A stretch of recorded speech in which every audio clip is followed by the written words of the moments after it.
जय श्रीमन नारायण। दोस्तों कैसे हैं आप लोग अच्छे होंगे। मैं अपना चैनल पर आप सभी को स्वागत करती हूं। मैं एक छोटा सा सॉन्ग गा रही हूं। प्लीज़ अच्छा लगेगा तो छठ माँ के नाम पे एक लाइक ज़रूर करना।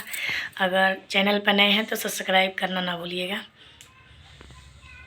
पियर माटी छठिया मैया आंगा ना होली पाए।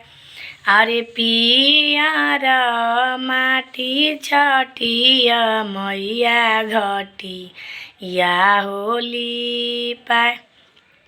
अरे लिपत पोतत छठिया मैया हाथा वाहो दुखाए। अरे तबो ना छोड़ावलू छठिया मैया बंझी नीके हो नाम।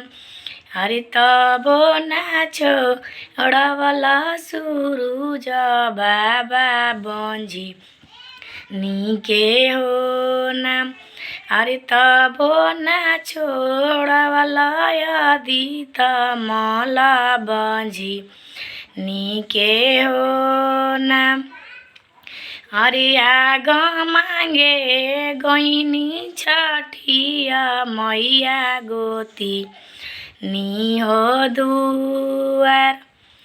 अरे गोती नीरा मैया छठिया मैया बोले ली हो बोल। अरे गोती नीरा मैया सूरज बाबा बोले ली हो बोल। अरे गोती नीरा मैया आदित बाबा बोले ली हो बोल। अरे चुपाए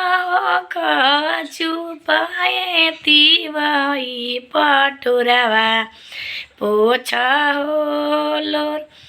अरे तोहरा के देबो ये तिवाई गाजा धर ऐसन हो पुत्र।